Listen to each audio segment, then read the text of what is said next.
Today I want to share with you 10 practical photography tips and accessories I use on a regular basis for both my big photography trips and my everyday photography. I think you're gonna find them very useful, so let's do it. But first, a word from our sponsor, me. This is a friendly reminder about my new book. I have a video about it.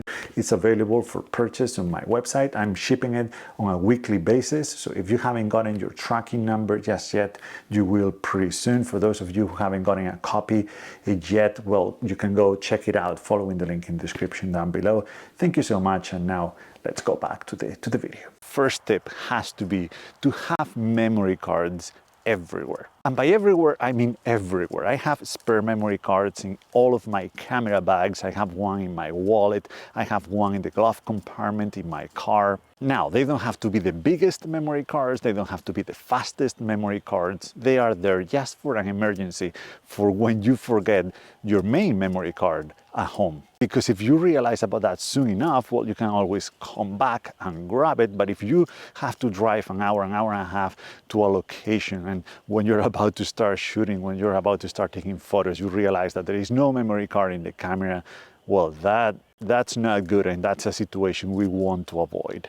So yeah, I have a bunch of older 8 gig memory cards around that I bought many years ago. Now I'm replacing them with 64 gig memory cards because they are getting cheaper. And this is something that I totally, absolutely recommend doing because it can save your shooting, really. The second tip is to have plenty of batteries. Now, I don't go as far as I go with memory cards, but you can if you want to. But because you have to take care of them, you have to make sure that they are fully charged. It's not something that you can just leave in the car and forget about it. Now, having a few batteries can be hard to manage because you don't know which ones are charged, which ones are empty. I recommend doing 2 things here. The first one is to use rubber bands to mark which ones are fully charged and ready to go, so you know after a trip which ones need to be charged right away. And the other thing is to number your batteries. Use a sticker with some numbers. I have a 1 through 6, and I rotate them in that order because batteries can go bad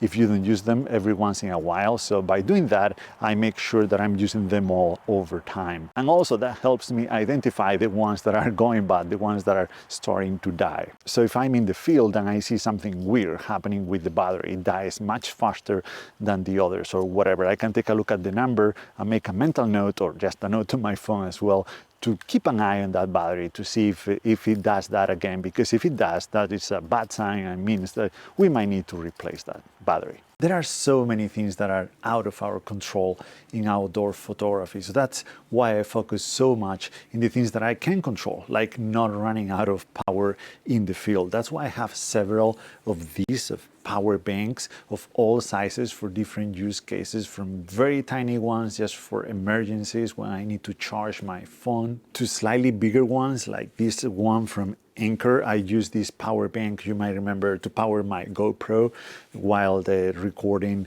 in a blizzard in Chicago. I also used this power bank in Norway to power my camera while I was taking a time lapse of the northern lights. This one lasts quite a bit too. It has a capacity of 20,000 milliamperes, but I have bigger power stations like the one I have in Spain that I brought with me to Norway. That one is pretty big and pretty heavy, but I was powering everything from using that, my laptop, even the Instant Pot. I was charging my camera batteries, the drone, everything.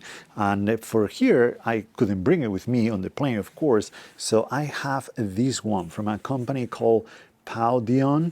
This one has 43,000 milliamperes, so it's just twice as big as the black one, but it has a lot of features that one does not have. Besides the flashlight, of course. So it has an outlet, as you can see, which is great. It's rated up to a peak of 200 watts, so that can come very handy. But what I like the most about this battery is 2 things. The first one is that it can be charged in the car within 5 to 6 hours, which is great for what I do. I loved being able to charge my battery in Norway as well in the car while I was driving around and looking for photos in the field, and at the same time I was charging the battery. So I can do the same with this one. I have to buy a cable for the car. It didn't come in the box, but still you have that option right there. Of course, it has 4 USB-A ports and a USB-C, and that USB-C port right there is the key, because with this battery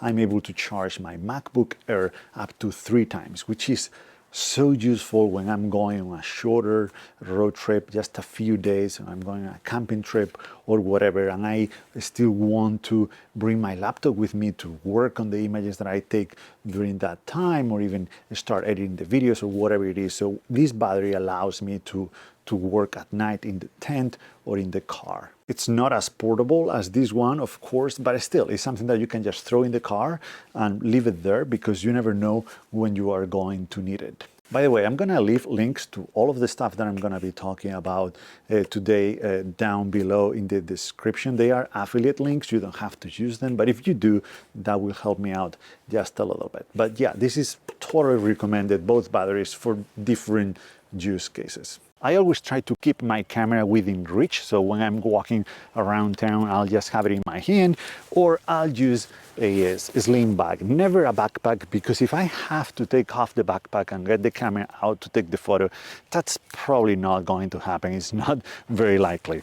I only use my big backpack when I go out on a photography trip or something like that, and I want to carry a lot of lenses, but my camera is never in the backpack. I actually have a Peak Design capture clip here on the strap of the backpack, and I find that very, very useful, because I also have to manage, I also have to handle my video camera with a tripod, so it's a lot of things to have in my hand. So it's great to be able to put the camera away but still have it within reach for when you need it. I shoot in auto, I shoot in aperture mode, and I use the exposure compensation to change the shutter speed and the ISO, but I leave that decision to the camera because it usually makes the right choice, so I can focus on the actual composition, on the actual image that I want to create, and I can forget about those things. Of course, there are cases where you want to have total control over the settings of your camera, but it's very easy to change. I also have my camera set to continuous shooting,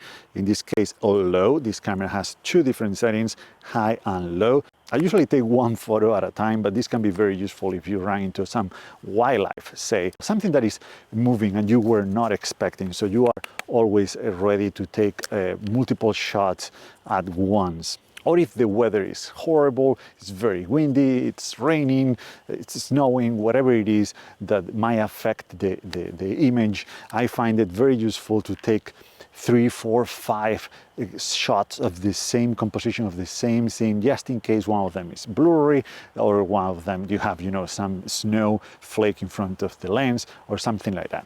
Another very useful thing that I have here, along with my memory card, is this. I've been thinking, I have 5 of these, but I've been thinking about buying more because they are great, much more useful than I thought at first. It's hard to take it out, but I guess that's a good sign because it's not supposed to be taken out. But this is an Apple AirTag. I have 1 in each of my camera bags.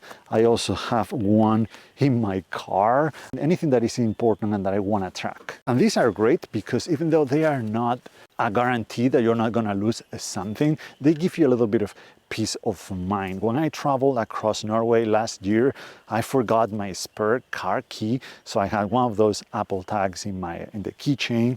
So if I lost or if I dropped the key somewhere while hiking or whatever, at least I could know more or less where that happened, so I could go back and find it. Thankfully, nothing happened. Of course, nothing happens when you have insurance or when you have a tracking device like this. It always happens when you don't have any of those things. I've also been thinking about ways to attach one to my camera without it being obvious, because the use case there would be against theft. That is not the main reason why I have an Apple AirTag in my bags, though. It's for traveling, when I'm traveling. You see, a few months ago, Rachel flew from the US to Norway to meet me there, and the airline lost her bag, and she had one of those AirTags in her suitcase, and she was able to track the suitcase at all times. She knew better where it was than the airline itself, and she had to actually let them know where it was. And then we were able to track the actual delivery as well of the suitcase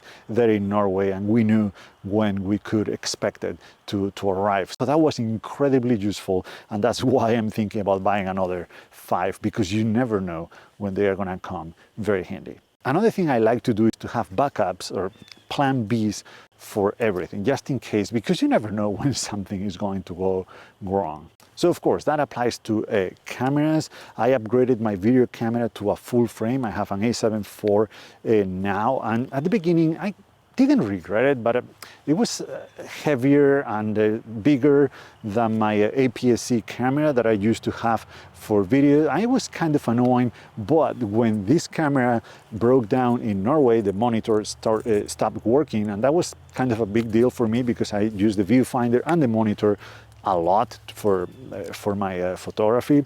So I was able to use the A7 IV, the full frame camera, as if it was this one with all of my full frame lenses, and I was getting the same performance. That is more relevant when you are traveling in a different country. I did not know where to go in northern Norway to get my camera fixed, or in the worst case scenario, get a new camera. So I ended up buying a cable. I fixed it myself. I have a video too, but I had to wait a month and a half for that cable to arrive from China. Of course, I shipped it to Spain because I was not going to be waiting around in the same place in Norway for a month and a half until the cable got there. So I just kept shooting with my A7 IV and with this one with A7R II interchangeably, because I could use both. So it was great to have that backup plan B.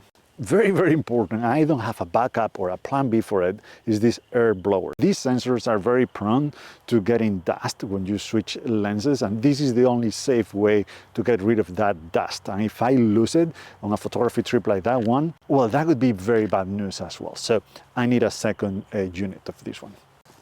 One thing I've realized over the years is that the perfect camera does not exist. So instead of instead of pursuing the one camera, the one lens that can do everything, I think it's just better to have different setups for different situations, have the tool for the job. It's like asking, what's better, a pickup truck or a compact car? Well, it depends on what you are doing, of what you want to do with it. If you have a farm and if you live in the country, maybe a pickup truck is better. But if you live in a city and you're commuting into downtown every day, the compact car is the better solution. Well, photography is the same, and for years I decided to stay in the middle lane. I didn't want a pickup truck and I didn't want a compact car either, so I shot with an APS-C system. Now I have a different approach, and I went for that pickup plus compact car, so that's why I have a bigger, heavier camera, full frame camera, and a compact camera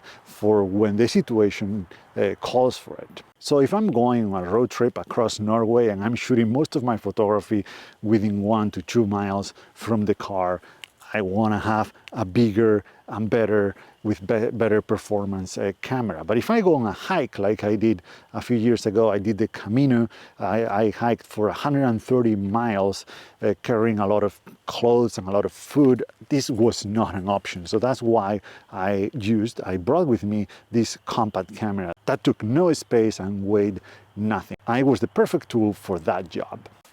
So yeah, that's it. That's all the tips I wanted to share with you. Hopefully this video was not too long and it was useful and you got something that can help you in your future photography trips. Thank you so much for watching and see you in the next one.